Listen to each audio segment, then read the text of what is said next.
திருமாவளவன் அவர்கள் சிறுத்தையாக ஆரம்பித்து கடைசியில் சிரித்து போயிருக்கிறார், அவ்வளவுதான். ஏனென்றால் ஒரு சிறுத்தையாக நாங்கள் அதிமுகவை கூப்பிடுவோம், மாநாடு நடத்துவோம், ஆட்சியில் பங்கு கேட்போம் அப்படின்னு இடையில ஒரு சின்ன இடைசேறுகள் மாதிரி ஒரு வீடியோவை பரவ விட்டுட்டு அப்புறம் அது அட்மிட் தான், நாங்கள் கிடையாது அப்படின்னு சொல்லி அதை விலக்கி விட்டு, ஆக இது ஒரு அப்பட்டமான ஒரு சினிமா மாதிரி ஒரு டிராமா நடைபெற்று கொண்டிருக்கிறது. ஆக ஆரம்பிக்கும் பொழுது நாங்கள் அதிமுகவையும் கூப்பிடுவோம், எல்லாரையும் நாங்கள் கூப்பிடுவோம், நாங்கள் ஆளும் கட்சியை எதிர்த்து கூட மாநாடு நடத்துவோம் அப்படின்னு சொல்லி கொண்டிருந்தவர்கள்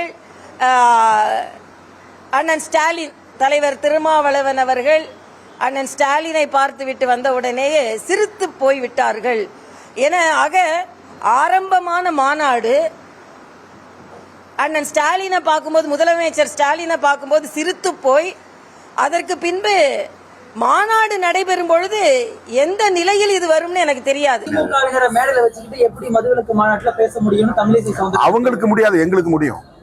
நாங்க கலைஞரை வச்சுக்கிட்டு அன்னைக்கு அவங்க முத்தமிழறிஞர் கலைஞர் இருக்கிற மேடையிலே ஈழத்தமிழர்கள் பிரச்சனைகளை அன்னைக்கு பேசணும். அன்னைக்கு அவங்க பேசாத காலத்தை கூட நாங்கள் பேசியிருக்கிறோம். எங்களை கலைஞர் ஒரு நாள் நீ ஏன் இப்படி பேசணும்னு சொன்னது கிடையாது.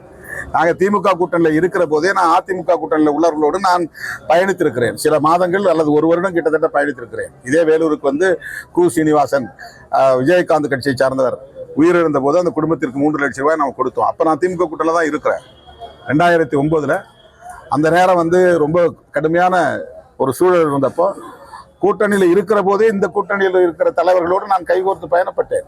கலைஞர் அப்போ ஒன்றும் எங்களை குறை சொல்லலை. திரும்ப நான் அந்த தேர்தலில் அவங்களோட மறுபடியும் நான் சேர்ந்து பயணப்பட்டேன். எனக்கு அந்த துணிச்சல் இருக்கிறது, என்னால் அதை பேச முடியும், அவ்வளவுதான். கூட்டணியில் இருந்துகிட்டே தான் பேசுகிறோம், கூட்டணியில் இருக்கும்போது தானே பேசுகிறோம். அவங்களுக்கு ஏமாற்றம், அவங்க எதிர்பார்த்தது நடக்கல, அதனால ஏமாற்றத்தால் அவங்க விரக்தியில அதை பேசுறாங்க. செய்திகளை உடனுக்குடனும் துல்லியமாகவும் தெரிந்து கொள்ள சப்ஸ்கிரைப் பண்ணுங்க.